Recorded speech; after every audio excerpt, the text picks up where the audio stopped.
सनातन धर्म की अगर बात की जाए तो दो महान ग्रंथ हुए, एक महाभारत और एक रामायण। इन दोनों का स्मरण हो ही जाता है क्योंकि इन दोनों में भगवान विष्णु के महान दो अवतार हुए, एक में भगवान श्री राम और एक में भगवान श्री कृष्ण। दोनों ने सदैव धर्म का पक्ष लिया और धर्म की राह पर चलने का ही आदेश दिया। कहा जाता है भगवान अपने भक्तों का सदा कल्याण करते हैं, वह अपने भक्तों के साथ रहकर सदैव उनकी रक्षा करते हैं। इसी प्रकार जब किसी को अपने ऊपर घमंड होने लगे तो उसका भी विनाश करते हैं। और यहाँ इंसान को क्या, देवताओं को भी यदि अपने पर अभिमान हो तो स्वयं भगवान को ही उनके अभिमान को भी चूर चूर करना पड़ता है। दोस्तों, आज हम बात करने वाले हैं भगवान श्री कृष्ण की एक ऐसी लीला की जिसमें 3 दिव्य अंशों का घमंड कैसे चूर चूर किया भगवान श्री कृष्ण ने। ये जानने से पहले अगर आप अभी हमारे चैनल पर नए हैं तो चैनल को सब्सक्राइब कर बेल आइकन को ऑन कर ले। दोस्तों, महाभारत का युद्ध जिसमें भगवान श्री कृष्ण ने पांडवों का साथ दिया, धर्म का साथ दिया और कौरवों का घमंड तोड़कर धर्म के पक्ष में विजय प्राप्त की। दोस्तों, कहा जाता है इसी प्रकार जब भगवान श्री कृष्ण को यह एहसास होता है कि मेरे ही भक्तों को स्वयं पर अत्यधिक अभिमान हो गया तो उसको भी तोड़ना मेरा ही काम है, उनको सही राह पर लाना मेरा ही कार्य है।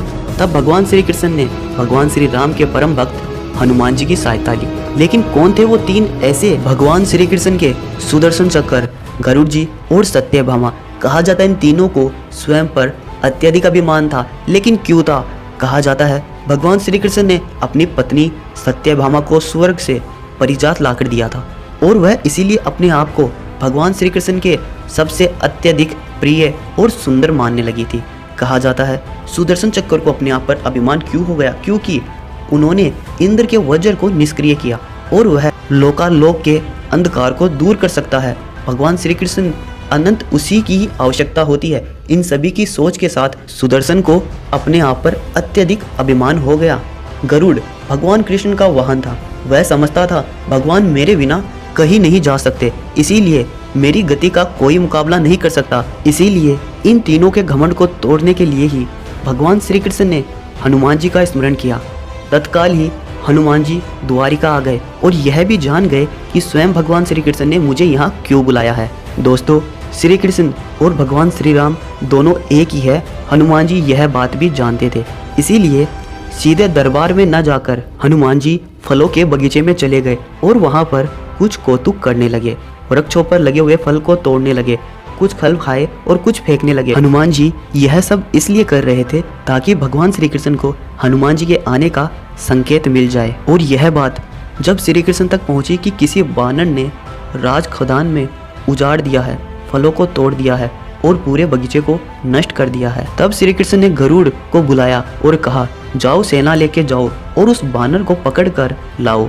गरुड़ ने कहा प्रभु, एक मामूली वानर को पकड़ने के लिए सेना की कोई आवश्यकता नहीं है, मैं अकेला ही उसके लिए काफी हूँ। यह सुनकर भगवान श्री कृष्ण मन ही मन मुस्कुराए और कहा जैसा तुम चाहो। तब गरुड़ जी हनुमान जी के पास गए और उन्हें ललकारा कि तुम बाग क्यों उजाड़ रहे हो, फल क्यों तोड़ रहे हो, चलो तुम्हें श्री कृष्ण ने बुलाया है। हनुमान जी ने कहा मैं किसी कृष्ण को नहीं जानता, मैं तो भगवान श्री राम का सेवक हूँ और केवल उन्हें ही जानता हूँ। तब गरुड़ क्रोधित होकर बोला तुम नहीं चलोगे तो मैं तुम्हें बलपूर्वक पकड़ के ले जाऊंगा। हनुमान जी ने गरुड़ की बात का कोई उत्तर नहीं दिया, गरुड़ की उन सभी बातों को अनदेखा कर दिया और फल को तोड़ने में पुनः लग गए। गरुड़ ने बार बार उन्हें समझाया। कहा जाता है कि हनुमान जी उस पर ध्यान नहीं दे रहे, लेकिन जब गरुड़ नहीं माना तब हनुमान जी ने अपनी पूंछ बढ़ाई और गरुड़ को दबोच लिया। उसका घमंड दूर करने के लिए कभी पूंछ को ढीला कर देते, गरुड़ कुछ सांस लेता और जब कसते तो गरुड़ के प्राण निकले, ऐसी अवस्था आ जाती।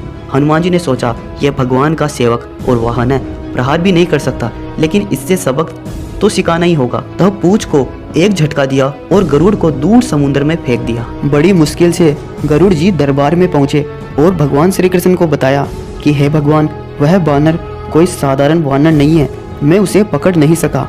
भगवान मुस्कुरा दिए और सोचा गरुड़ का घमंड तो दूर हो गया, लेकिन अभी इसके वेग के घमंड को चूर करना है।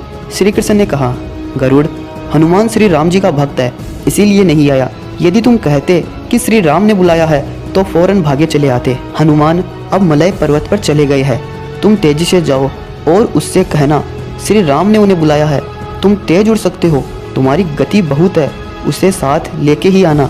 गरुड़ वेग से उड़े, मलय पर्वत पर पहुंचे, हनुमान जी से क्षमा मांगी और कहा, श्री राम ने आपको याद किया है, अभी आओ मेरे साथ, में आपको अपनी पीठ पर बैठाकर कुछ ही मिनटों में द्वारिका ले जाऊंगा। यदि आप खुद चलोगे तो काफी समय व्यर्थ होगा, मेरी गति बहुत तेज है, तुम मुकाबला नहीं कर सकते। हनुमान जी मुस्कुराए, भगवान की लीला समझ गए, कहा, तुम जाओ, मैं तुम्हारे पीछे ही आ रहा हूँ। द्वारिका में श्री कृष्ण राम रूप धारण कर सत्यभामा को सीता बनाकर सिंहासन पर बैठ गए और सुदर्शन चक्र को आदेश दिया, द्वार पर रहना, कोई बिना आज्ञा अंदर आने ना पाए, क्योंकि श्री कृष्ण जानते थे कि भगवान श्री राम का संदेश सुनकर हनुमान जी एक पल भी रुक नहीं सकते। वह पुणे भागे चले आएंगे और वहां दूसरी ओर गरुड़ को हनुमान जी ने विदा कर दिया और कहा, मैं स्वयं ही आ जाऊंगा। हनुमान जी तीव्र गति से उड़कर गरुड़ से पहले ही द्वारिका पहुंच गए और जब महल के द्वार के भीतर जाने लगे तो सुदर्शन ने उन्हें रोककर कहा, बिना आज्ञा अंदर जाने की मनाही है। जब श्री राम बुला रहे हो तो हनुमान जी विलंब सहन नहीं कर सकते। सुदर्शन चक्र को वहीं पकड़ लिया और इलायची की भांति मुंह में दबा लिया। फिर हनुमान जी महल के अंदर गए तो देखा सिंहासन पर माता सीता और भगवान श्री राम बैठे थे। हनुमान जी समझ गए, श्री राम को प्रणाम किया और कहा, हे प्रभु, आने में कहीं देर तो नहीं हुई। साथ ही कहा, प्रभु माता कहाँ है, आपके पास आज ये कौन दासी बैठी है। सत्यभामा ने सुना तो लज्जित हुई, क्योंकि वह समझती थी कि भगवान श्री कृष्ण द्वारा पारिजात लाकर दिए जाने से वह सबसे सुंदर स्त्री बन गई है। सत्यभामा का घमंड वही चूर चूर हो गया। उसी समय गरुड़ तेज गति से उड़ने के कारण हाँफते हुए दरबार में पहुंचा। सांस फूल रही थी, थके हुए लग रहे थे और हनुमान जी को दरबार में देखकर वह चकित हो गए। मेरी गति से भी तेज गति, हनुमान जी दरबार में पहुंच गए। लज्जा से पानी पानी हो गया गरुड़ जी का अहंकार। गरुड़ के बल का और तेज गति से उड़ने का घमंड भी चूर हो गया। श्री राम ने पूछा, हनुमान तुम अंदर कैसे आ गए, किसी ने रोका नहीं? तब हनुमान जी ने कहा, रोका था भगवान सुदर्शन ने, मैंने सोचा आपके दर्शन में कहीं विलम्ब ना हो जाए, इसीलिए उनसे उलझा नहीं, उसे मैंने अपने मुंह में दबा लिया। और यह कहकर हनुमान जी ने सुदर्शन चक्र को अपने मुंह से निकालकर भगवान के चरणों में डाल दिया। तीनों के घमंड को हनुमान जी और भगवान श्री कृष्ण की लीला ने चूर चूर कर दिया। श्री कृष्ण ने हनुमान जी को गले से लगाया, हृदय से भक्ति से उनकी बात हुई और फिर उन्हें विदा कर दिया। दोस्तों, इसीलिए कहा जाता है किसी को भी स्वयं पर अत्यधिक अभिमान नहीं करना चाहिए।